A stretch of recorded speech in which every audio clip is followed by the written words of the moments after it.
My name is Catherine Evans, I'm 20 years old, and my mom decided a long time ago that I was on my own. Rent is your responsibility, Catherine. You're an adult. Your sister deserves to be taken care of. She said that while I was standing in my greasy cafe uniform, on a 15-minute break between my two jobs, my phone tucked between my shoulder and my ear. My hands still smelled like burnt espresso and dish soap. My little sister was at home, scrolling on the couch, living rent-free. Her biggest worry being what to post on social media. Me? I was calculating whether I could afford groceries and textbooks in the same week. I worked the campus bookstore in the morning, the cafe at night, and squeezed classes into the gaps like an afterthought. Every time I hinted that I was drowning, my mom repeated the same line like a script. You wanted to be independent. Your sister. He deserves to be taken care of. That sentence carved itself into my brain. It didn't matter how many double shifts I pulled, how many nights I cried quietly over overdue bills. They never offered to help. They never asked if I was okay. And then one day, everything flipped. The girl they'd wrapped in bubble wrap finally crashed. Suddenly, my independence wasn't a choice anymore. It was their last lifeline. They called, texted, begged, demanded. For the first time in my life, I held all the power. When they finally needed my help, I said no. If you've ever worked yourself to the bone while someone else got everything handed to them, stick around till the end and hit subscribe, because you're going to want to see exactly how this story plays out. I didn't start out wanting revenge. I started out just wanting to breathe. Most mornings began the same way.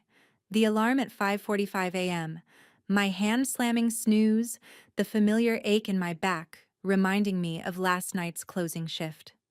By 6:00, I was on my feet, forcing myself into jeans that smelled faintly of coffee and whatever cheap detergent was on sale last week. At 7:30, I was behind the counter at the campus bookstore, scanning textbooks for sleepy freshmen. Student ID? Do you want the rental or to buy? No, I can't give you a discount. I don't get one either. My life was a loop of scripted lines. Rough night? My manager Zoe asked one morning as she saw me stifle a yawn. Just the usual, I muttered, shoving another stack of overpriced business textbooks onto the shelf. Between customers, I'd sneak glances at my phone. Our family group chat was always full of the same thing. Photos from home.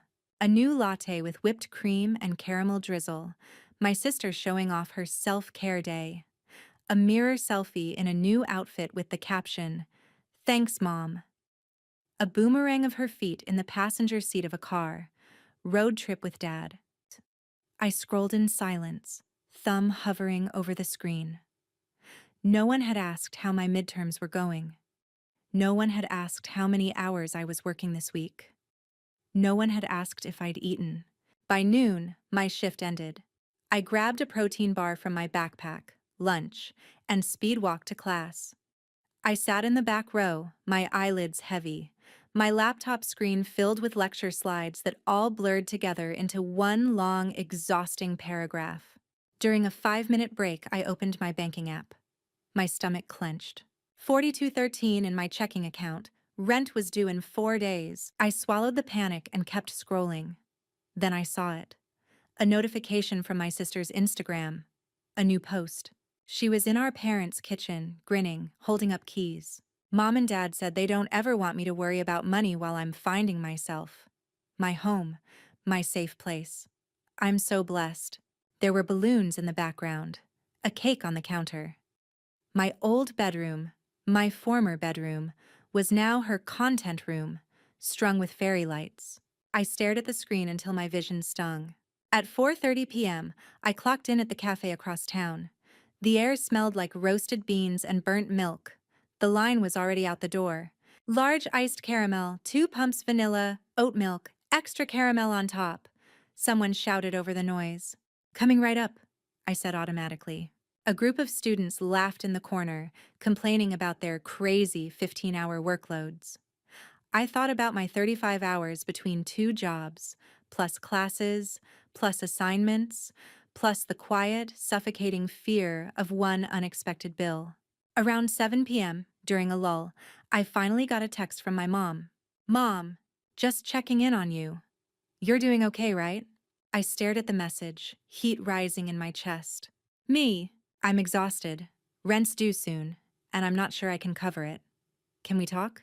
The bubbles appeared, then disappeared, then came back. "Mom, honey, you're strong. You always figure it out. We're already covering everything for your sister. She deserves to feel secure while she's still at home. You chose to move out." I clenched my jaw so hard it hurt. Me. I chose to move out because you told me there was no space for me anymore. She replied almost instantly. "Mom, don't twist things. We've done our best for both of you. Your sister just needs more help." More help. As if my 2 jobs, my panic, my empty fridge, were signs that I needed less. I almost typed out everything I was thinking. How they'd paid for her car but not helped with my bus pass. How they'd thrown her a graduation party and sent me a "proud of you" text for my dean's list. How they'd let her skip chores because she's stressed while I was scrubbing dishes alone at 16. Instead, I deleted every draft and typed, "Me. Got it." That night, on my 10-minute break, I unlocked my phone and opened a notes app I'd never shown anyone. At the top, I'd written a title weeks ago: "Reasons I'm done being the backup daughter." I started adding bullet points. 2 jobs, 0 help. They remodeled my old room for her content. You chose this. She deserves to be taken care of. I stared at the list, fingers trembling. This wasn't just stress anymore. It wasn't just sibling rivalry. This was a pattern. Years of it.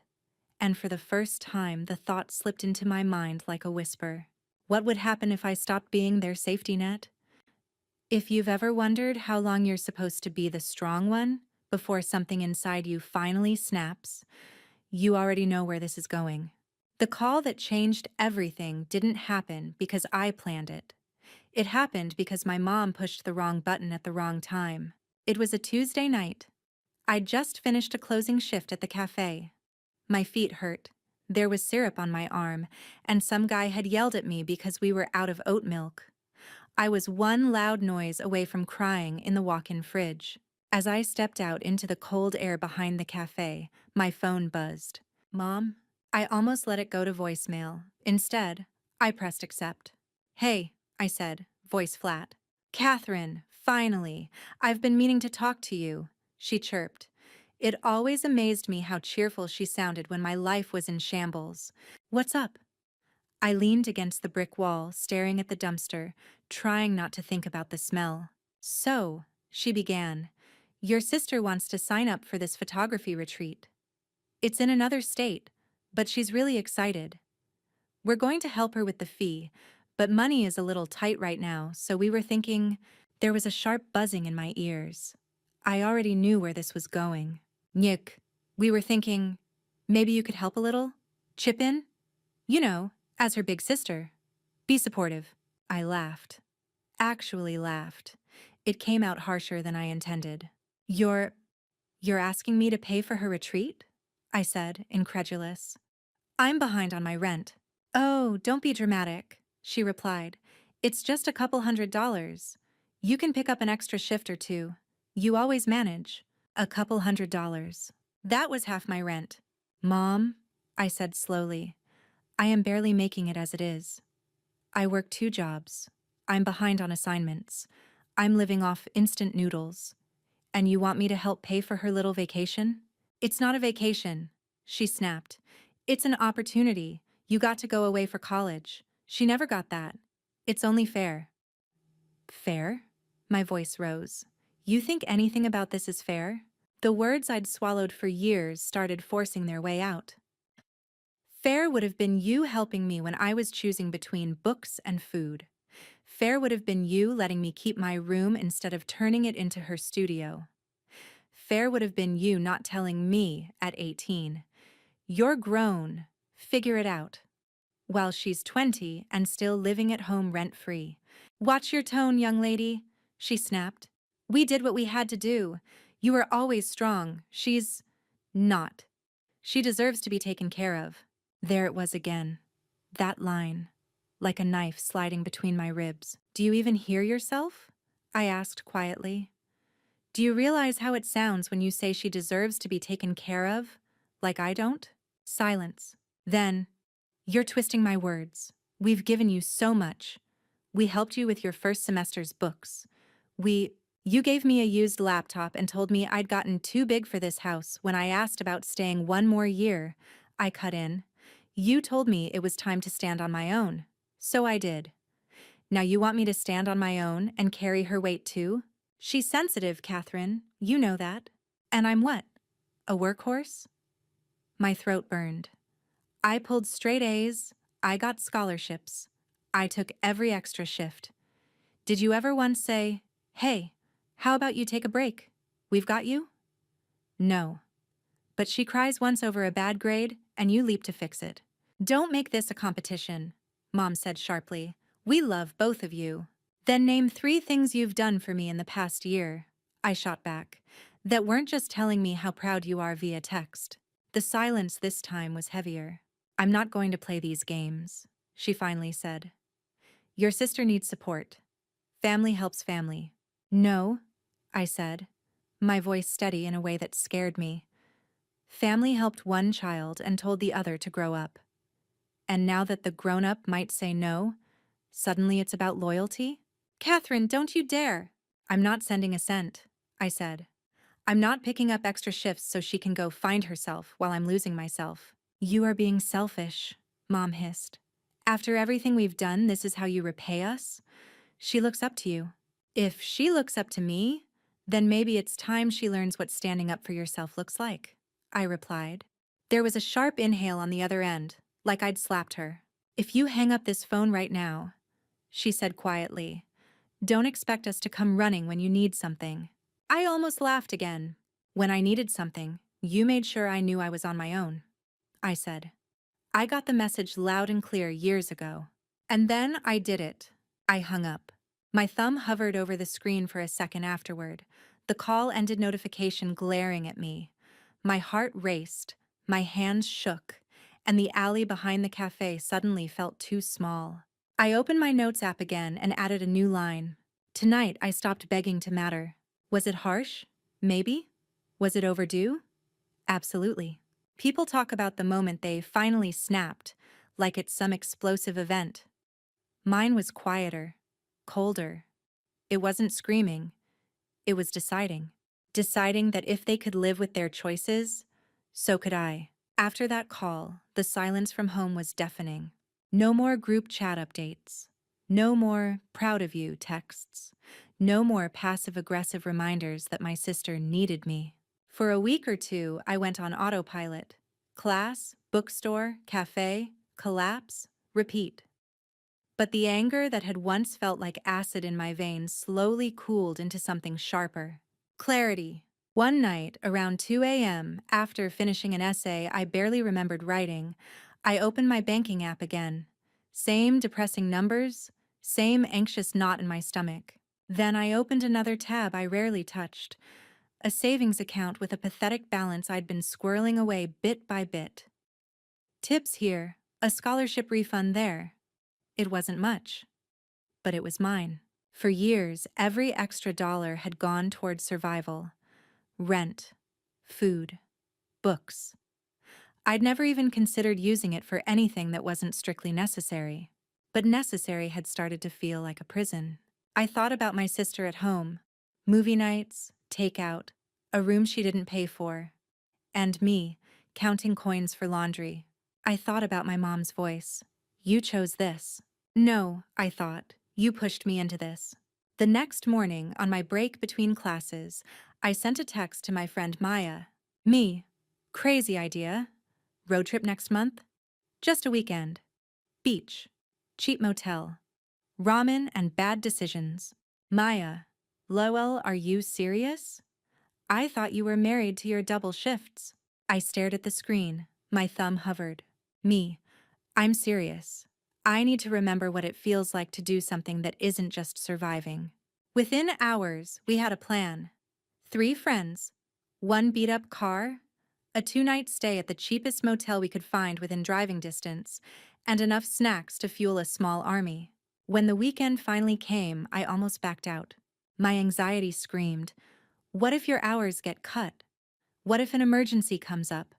What if this is irresponsible?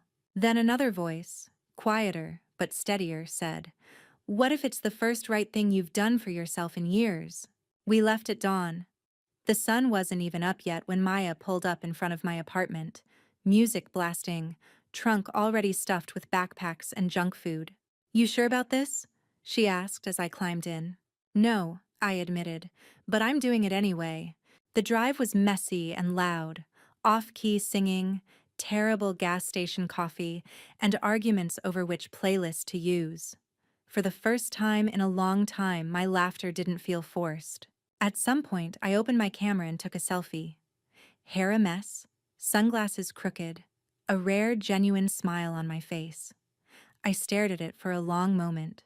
Then, deliberately, I opened Instagram. I hadn't posted in months. My feed was a graveyard of old academic achievements, cafe shots, and the occasional sunset.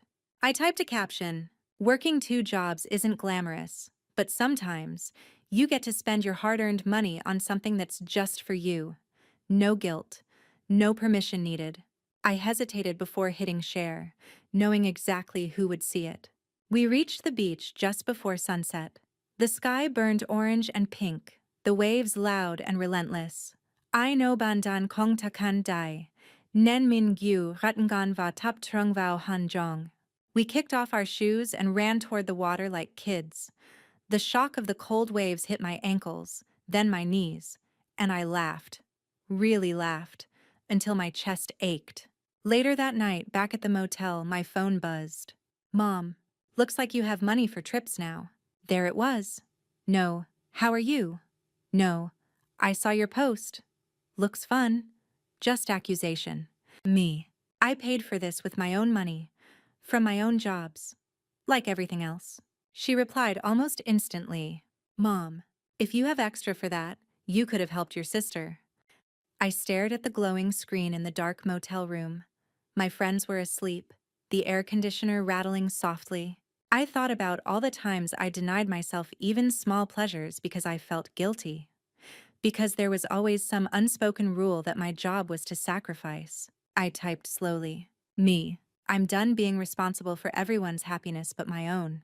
No response. I put my phone face down and opened the Notes app again, starting a new entry. Journal. Beach weekend. This isn't running away. This is proof I can build a life without them. If they only call when they need something, maybe it's time I stop answering. I wasn't planning revenge in a movie villain way. There were no elaborate schemes.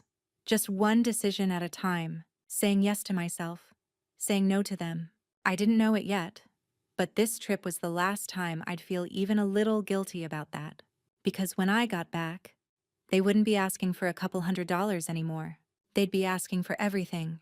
It started with a missed call from my dad, then another, then 3 more. I was in the campus library halfway through annotating an article when my phone buzzed for the 5th time in an hour. Same caller ID, Dad. My parents never called me that much. Most of the time, I was an afterthought, an extra on the set of my sister's life. The 6th time, I caved and stepped outside. Hello? I answered, already tense. Catherine. His voice sounded different, tired, frayed. Thank God you picked up. What's going on? I asked, heart ticking up a notch. There was a pause, then a sigh. It's about your sister, he said. We're in trouble. Of course it was about her. What kind of trouble? I asked, my voice flat. He hesitated. I could hear the TV in the background, the murmur of my mom's voice. My sister shouting something I couldn't make out. She's not doing well in school, he began. She's failing some classes. She might have to withdraw this semester. I blinked. I thought she wasn't paying for school, I said. Didn't you say you were taking care of everything so she wouldn't stress? We were, he said quickly. We took out some loans in our name to cover her tuition. We didn't want to burden her. But with interest and some other expenses, things have gotten complicated. Complicated how? I pressed. We're behind on payments, he admitted. And if she withdraws, some of the aid goes away, but the debt doesn't. We're juggling bills, and your mom's hours got cut at work, and you need money, I finished for him. Silence. You're working 2 jobs, he said finally. You're responsible. You've always been good with money. We were hoping, maybe you could help us get through this rough patch. Just for a little while. There it was. The moment the hook had promised. My mom made me work 2 jobs to support myself while my sister lived at home, rent-free. Now that their golden child was in over her head, suddenly my independence wasn't just a choice. It was a resource. How much is a little while? I asked, my voice icy. We were thinking... He cleared his throat. Maybe you could cover a few payments, or co-sign a consolidation loan. Your credit is good, right? You've never missed anything. My chest tightened. You want me to put my name on your mess? I said slowly. On the loans you took out to protect her from consequences you were happy to watch me suffer? Don't put it like that, he said. We were just trying to give her what you had. What I had? I repeated, stunned. You mean panic attacks over rent, working between lectures, eating cereal for dinner because I couldn't afford anything else? You got to go away for school, he insisted. She stayed here. It wasn't fair. Fair? I laughed bitterly. You kicked me out emotionally before I ever left physically. You told me to stand on my own and then acted shocked when I did. Now you want to lean on me? Catherine, we are your parents, he snapped. We raised you. We did our best. Family helps family. There it was again. That convenient slogan they only pulled out when they needed something. Did family help me when I was crying in a bathroom stall because my card got declined for groceries? I shot back. Did family help when I asked if I could move home for 1 semester to save money and Mom said, "We don't have space for you anymore"? That's not fair, he argued. We were adjusting. Your sister needed stability. And I didn't? My voice shook, but I didn't back down. You chose who to protect. You made it clear who deserved safety and who deserved tough love. He tried a different tactic. If we lose the house, he said quietly, where will your sister go? Where will your mother go? For a second, the old Catherine flinched. The Catherine who would have torn herself apart to fix everything. I pictured my sister on that couch, ranting on social media about toxic negativity, while I counted tips in the dark. I pictured my mom's texts, guilt-tripping me for daring to take a weekend trip I'd paid for with my own sweat. I pictured the list in my notes app. The years of being the backup daughter. Why is that my responsibility? I asked. Because we're family, he repeated. Because you're doing well. Because you're strong. There it was. I took a slow breath. You're right, I said. I am strong. I worked hard for that. But my strength is not a resource for you to drain whenever your favoritism backfires. That's not what this is, he protested. We just need help. Temporarily. Temporarily, until what? I challenged. Until my credit is ruined? Until I'm trapped in debt for a degree that isn't even mine? Until every decision I make has to go through you because my name is on your loans? You're being dramatic, he said weakly. No, I replied. I'm being realistic. Something you should have been when you signed papers you couldn't afford. So you're just going to let us drown? He asked, his voice cracking. You'd really do that to your own family? I swallowed hard. You let me drown for years, I said quietly. You watched me go under and called it building character. Now you're asking me to jump back into the water with weights tied to my ankles. Catherine, I'm not co-signing anything, I said. I'm not sending money. I'm not taking on your debt. I will not destroy my future to fix choices I never got a vote in. You're going to regret this, he said, anger flaring. When you're alone and you need us. I've already needed you, I cut in. And you were busy making sure she never had to feel what struggling feels like. There was a long, brittle silence. Finally, he said, your mother was right. You've changed. I stared at the sky, blinking back tears I refused to let fall. I had to, I said. You taught me that if I didn't take care of myself, no one would. And then I delivered the line that had been forming ever since that day in the cafe. the line my whole story had been building toward. When you finally needed my help, I refused. I didn't shout it. I didn't whisper it. I just said it. And then I ended the call. No dramatic slam, no screaming match. Just a clean, final click. My phone buzzed almost immediately with incoming messages, first from Dad, then from Mom, then later, from my sister. I didn't open them. I slid my phone into my pocket, walked back into the library, and sat down at my table. My hands were still shaking, but something inside me felt steady. For the first time in my life, I had chosen me over them, not in a petty way, not to hurt them for fun, but as a line in the sand. Some people will hear this and say I'm heartless, that I should have helped just this once. That blood is thicker than water. Maybe they're right. Or maybe they've never had to be the strong one until their spine started to crack. If you were in my shoes, if the people who left you to sink suddenly begged you to be their lifeline, would you throw them a rope? Or would you finally let go? For a while, I honestly thought they were bluffing. After I refused to co-sign the loan, there was a wave of angry texts, missed calls, half-written guilt paragraphs. Then, nothing. Just silence. At first, it felt like relief. No more notifications lighting up my phone. No more emotional landmines every time I checked my messages. I went to work. I went to class. I slept better than I had in months. Then the ripples started. It happened in small ways at first. My aunt messaged me on Facebook. Aunt Lisa, your parents are really stressed. I heard you refused to help. Is everything okay? I stared at the screen, jaw tight. Me.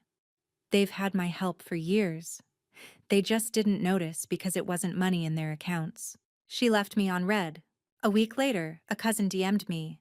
Heard there's drama at your house. Your sister posted something about betrayal from the people you love most. Everything good? I opened my sister's profile with a sinking feeling. There it was. A black background story post with dramatic text. Nothing hurts like realizing the person you looked up to the most would rather watch you fall than help you. Guess blood really isn't thicker than water. And under it, family, betrayal, hurt. No names, but everyone knew. I stared at it for a long time. My thumb hovered over the reply button. Then I locked my phone and shoved it into my bag. If I defended myself, I'd look guilty. If I stayed quiet, I'd look heartless. But I remembered my dad's voice. You'd really do that to your own family? What no one ever asked was, what did they do to me? 2 weeks passed before my sister finally called. I was on my lunch break at the bookstore, sitting in the stockroom on a crate, eating a crushed granola bar when my phone lit up. Incoming call, Little Disaster. Yeah, that was her contact name. I'd changed it after the road trip. I almost let it go to voicemail. Instead, I answered and said nothing. Hello?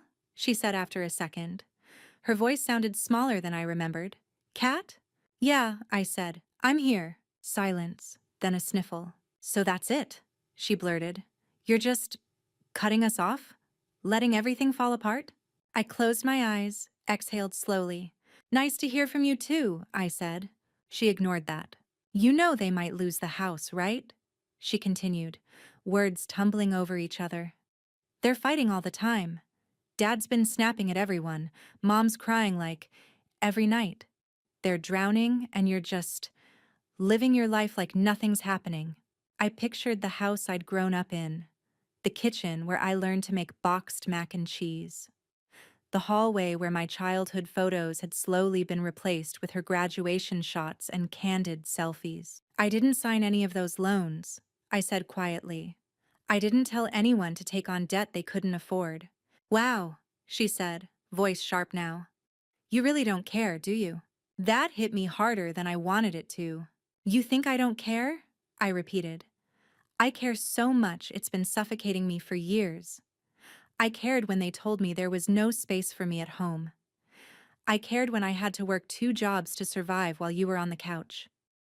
I cared when I asked for help, and they said, you'll figure it out. You're strong. Her breathing hitched. I didn't ask them to kick you out, she said, quieter now. I didn't. I didn't know it was that bad for you. How would you? I asked. Every time something went wrong in your life, they dropped everything. Every time something went wrong in mine, they said, "We're proud of you for being so independent." She went silent. In the background, I heard faint voices, our parents arguing, a door slamming, my sister's chair squeaking. They're not, they're not like you think, she said finally. They're just scared. They thought if they pushed you, you'd be successful. They thought I'd fall apart if they didn't shield me from everything. Well, congratulations to them, I said. They got exactly what they wanted. What's that supposed to mean? She snapped. They made me strong, I replied. So strong that I can walk away now.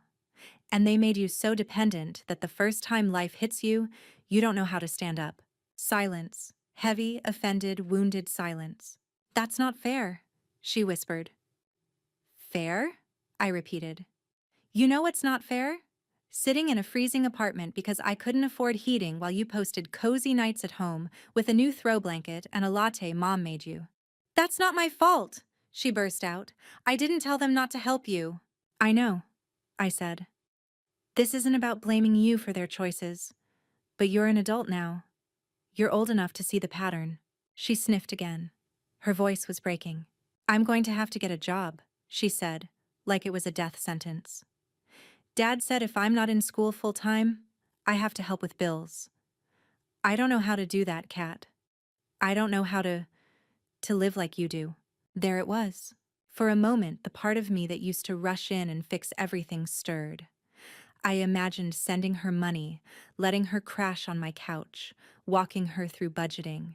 But another part of me remembered staying late at the cafe because someone had called in sick. Remembered crying in a dark apartment because my card had declined. Remembered begging my mom to let me move home for one semester and hearing, "We don't have space for you anymore." No one did it for me, I said softly. I learned. You can too. So that's it? She whispered. You're just going to watch us fall apart? I swallowed. No, I said. I'm going to watch you finally learn what responsibility feels like. She let out a small, broken laugh. You really hate me that much, huh? She said. That stung. I don't hate you, I answered. I hate the way they set us up to resent each other. I hate that they made me the villain for refusing to be used. Used? She repeated. Their plan was simple, I said. Make one kid self-sufficient, spoil the other, then when their choices backfire, guilt the strong one into saving everyone. She didn't deny it. She couldn't. What am I supposed to do then? She asked, voice shaking. Just get some minimum wage job and hope everything magically works out? Yes, I said. Get a job. Learn to budget. Figure out how much your aesthetic lattes cost when it's your money. Grow up. That's easy for you to say, she muttered. I almost laughed.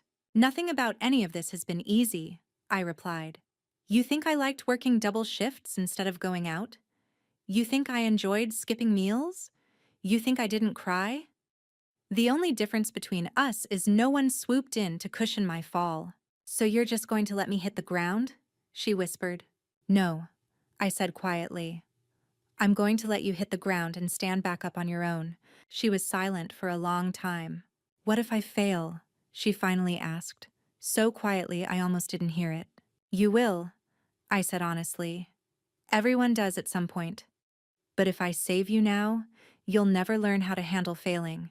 You'll just keep expecting someone to fix it for you. She sniffed again. I imagined her wiping her nose with the back of her hand, sitting cross-legged on the bed that used to be mine. Do you still love me? She asked. That broke something in me.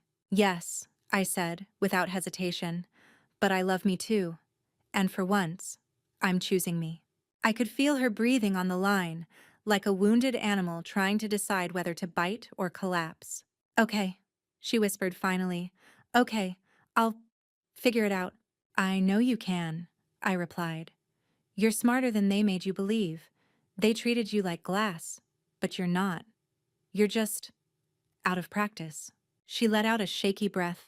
They're going to blame you, she warned, for everything that happens next. I know, I said. They already do. Are you okay with that? She asked. No, not really. But I'd rather be the villain in someone else's story than the sacrifice in my own. I'm okay with not drowning anymore, I said. If that makes me the bad guy, so be it. We stayed on the line for a few more seconds, breathing. Good luck, I said softly. You too, she replied. When I hung up, I didn't feel triumphant. I didn't feel like some mastermind who'd pulled off the perfect revenge. I felt heavy, sad, relieved, guilty, free. No one tells you that setting boundaries can feel worse than letting people walk all over you, at least at first. But which pain would you rather live with? The pain of being hated for protecting yourself, or the pain of endlessly betraying yourself to be loved? If you were me, which one would you pick? Months passed. Rent still came due. I still worked both jobs. But something had shifted. For the first time, I wasn't waiting for my phone to light up with demands disguised as family check-ins. When my parents did text, it was short, stiff, and usually about logistics, insurance information, a piece of mail, some distant relative's birthday. I answered when necessary, nothing more. I heard about what was happening at home through other people. Our aunt complaining about how my parents had to sell their second car. A cousin mentioning that my sister had picked up a job at a clothing store in the mall. The news that shocked me most came from a mutual friend who still lived in our hometown. Your sister applied at my workplace, she texted. Part-time. She even asked about how to write a resume. Looked totally lost. I stared at that message for a long time. Part of me wanted to swoop in and fix it. Send her a template, edit her resume, coach her through the interview. The habit of being the responsible one doesn't die easily. Instead, I put my phone down and opened my laptop to work on a scholarship application. For me. One rainy afternoon, my phone buzzed with a message that made my stomach drop. Little disaster. I'm going to be near your campus tomorrow. Can we talk? In person. I stared at it, heartbeat pounding in my ears. In person meant no easy exit. No, my battery is dying. No, I have to get back to work. In person meant eye contact. Tears. Maybe shouting. Maybe worse. Silence. But some part of me was tired of fighting ghosts through screens. Me. After my shift at the bookstore, 5 p.m., there's a coffee place across the street. Her. I'll be there. The next day, I spent my whole shift on edge. Every beep of the scanner grated on my nerves. Every customer felt like they were speaking from underwater. At 4:55 p.m., I clocked out, straightened my shirt, and walked across the street. She was already there, sitting at a small table by the window, hands wrapped around a plain black coffee. Plain, no whipped cream, no caramel drizzle, no extra shot with oat milk and 3 pumps of whatever. Just coffee. She looked different. Not dramatically, no shaved head or anything, but there were faint purple smudges under her eyes, and her nails weren't done. Her phone was face down on the table. When she saw me, she stood up, then seemed to think better of it and sat back down. Hey, I said. Hey, she echoed. We stared at each other for a few seconds. Two strangers with matching eyes. You look tired, she blurted. So do you, I replied. She laughed weakly. Yeah, well, she said, glancing down at her calloused hands. Turns out standing on your feet all day isn't as fun as it looks on TikTok. I sat across from her, my heart doing somersaults. Why did you want to meet? I asked. She took a deep breath. Because I'm mad at you, she said. And because I get why you did it. And because those two things are tearing me in half. That was more honest than I expected. I'm listening, I said. She stared into her coffee like it held answers. After you said no to Dad, she began, everything imploded. They're in so much debt, Kat. I didn't realize how bad it was. They hid everything from me. I thought we were comfortable. Turns out we were a house of credit cards waiting to collapse. I didn't say I told you so. I just nodded. They sold the car they bought me, she continued. Dad's working overtime. Mom picked up weekend shifts. And me. Apparently, I'm not a princess anymore. There was bitterness in her tone, but under it, Something like shame. I got a job at the mall, she said. First week, my feet felt like they were going to fall off. Some lady yelled at me because we ran out of a size. My manager talks to me like I'm an idiot. And every time I complain, Mom says, "Now you know how your sister felt." That surprised me. She said that? I asked. Yeah, she snorted. Funny, right? Now she suddenly remembers you exist. I wasn't sure whether to feel vindicated or nauseous. They've been blaming you nonstop, she added, looking up at me, saying you abandoned us, that you're selfish, that you changed after moving out. I did change, I said. I had to. I know, she said. They act like you owe them your life because they kept us fed and clothed. But they don't talk about the emotional stuff, the way they treated you, the way they turned me into a project instead of a person. I swallowed hard. You see that now? I asked quietly. Getting yelled at by strangers for $12 an hour will open your eyes real fast, she said dryly. We both laughed, and for a split second it felt almost normal. Then her expression shifted. I'm still angry, though, she admitted. Part of me wishes you had just helped. Signed the paper, sent the money, made it go away. Because this sucks, Kat. I hate it. I hate being scared about bills. I hate watching them panic. I hate working after 10 p.m. and waking up at 6. I know, I said. I've hated it for years. She nodded slowly. That's the other part, she said. The part that knows you've been living like this while I was complaining about slow Wi-Fi. She looked up, eyes wet. I'm sorry, she whispered. Not just for now, for all of it. For all the times I threw your struggles in your face without realizing it. For posting about being so blessed while you were choosing between eating and printing assignments. For letting them treat you like you were less deserving of care. My throat tightened. You didn't let them, I said. They're the parents. We were kids. Yeah, well, we're not kids now, she said. And I'm tired of pretending I don't see it. She hesitated, then added, I found something, by the way, in Mom's room, after another fight with Dad. My stomach clenched. What? I asked. Old papers, she said, from when you were a kid. Notes from a counselor, letters from school about you being too independent or taking on too much responsibility at a young age. Mom had scribbled in the margins things like, she'll be fine and she doesn't need coddling. Of course she did. She always said you were the strong one, my sister continued. But reading those notes, it kind of sounded like she was proud of not having to do the emotional work with you. I looked away, blinking fast. And there were notes about me too, she added. About my anxiety, about my meltdowns, about how I needed structure and reassurance. They weren't wrong, but instead of helping me grow, they just froze me there, like I was made of glass. She paused. They didn't love you less, she said carefully.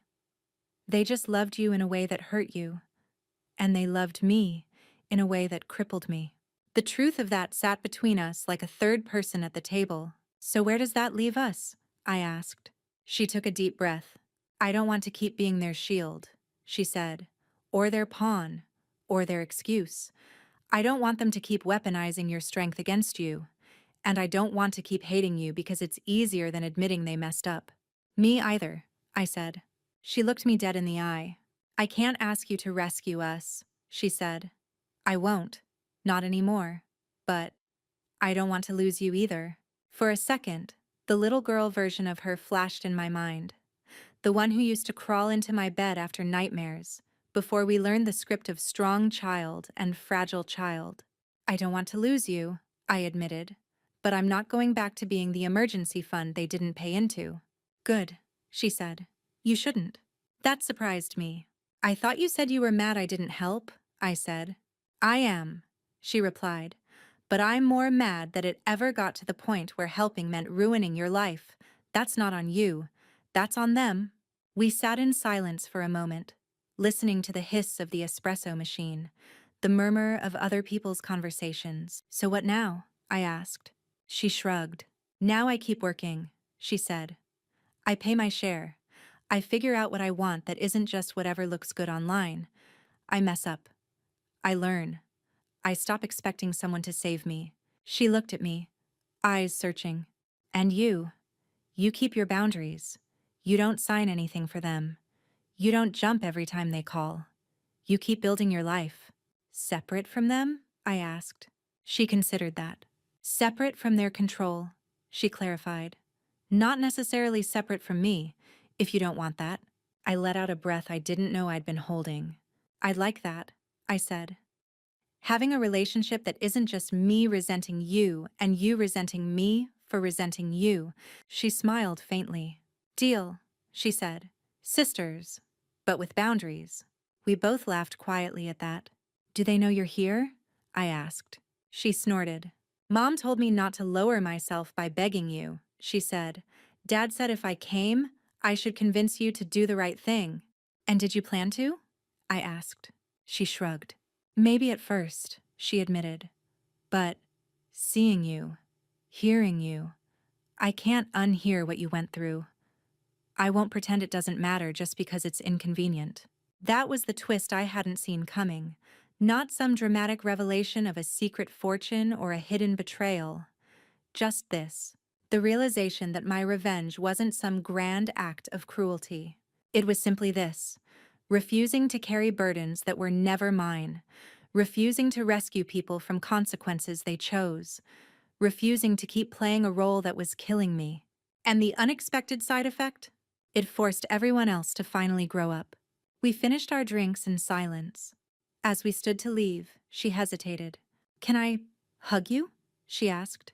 I nodded. The hug was awkward at first. Two adults trying to remember how to be family without all the scripts. Then her shoulders shook, and mine did too. And for a moment we were just two sisters caught in the middle of our parents' choices. Thank you, she whispered, for not saving me. I hate it, but I think I needed it. Me too, I said, for not saving them. I hate that it hurt, but I needed to know I could choose myself. We pulled apart. As I watched her walk away, hair frizzy, jacket a little too thin for the weather, coffee-stained shoes, I realized something. This was the real revenge, not them losing money, not us fighting, not some cinematic meltdown. The real revenge was that I was no longer begging for their approval, their support, or their version of love. I'd stopped auditioning for the role of good daughter in a play I never agreed to be in. I was writing my own script now, so here's the question I'll leave you with. Is the most powerful revenge making them suffer, or finally refusing to suffer for them? If you've ever been the strong one, the responsible one, the one everyone assumes will just handle it, tell me in the comments. What would your line in the sand look like? And if this story hit a little too close to home, don't forget to like, subscribe, and stick around. Because sometimes the most shocking revenge stories aren't about strangers. They're about family.